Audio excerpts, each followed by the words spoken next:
Poursuivons notre vue d'ensemble de la méthode avec quelques questions qu'un manager de projet doit se poser régulièrement.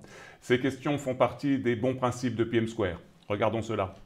Les concepteurs de PM Square considèrent que les principes de la méthode sont le liant, c'est-à-dire la colle qui maintient ensemble les processus et les pratiques de PM Square.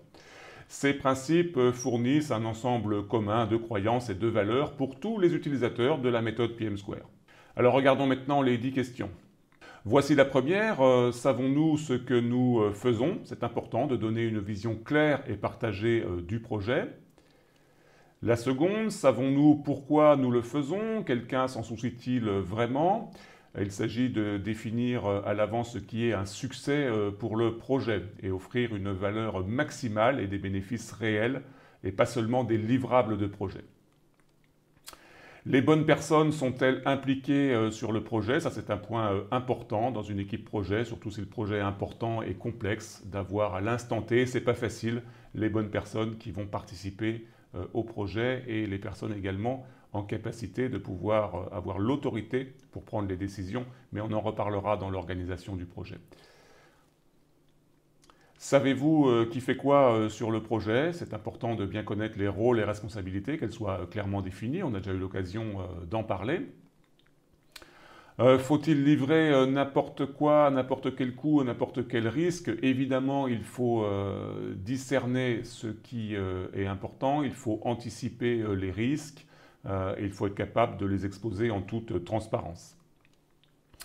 Est-ce important? Ce que l'on fait est-il important? Là, c'est un point justement sur le discernement des priorités, peut-être pour se concentrer sur le produit minimum viable. Donc, il faut toujours poser la question, quand quelque chose arrive sur le projet, est-ce important? Est-ce prioritaire? S'agit-il d'une tâche pour eux ou pour nous? C'est cette dichotomie qu'il y a entre l'équipe plutôt orientée métier et l'équipe orientée technique. Ce qui est important, c'est de constituer une équipe intégrée, de façon à ce que l'ensemble des parties prenantes concourent vers l'atteinte des objectifs du projet. Devriez-vous participer à tout ça? Ce qui est important là, c'est votre rôle de fédérateur de l'équipe. Il s'agit de faciliter les contributions de toutes les parties prenantes. Avons-nous amélioré? Un point important dans toutes les méthodologies de gestion de projet, c'est l'amélioration continue.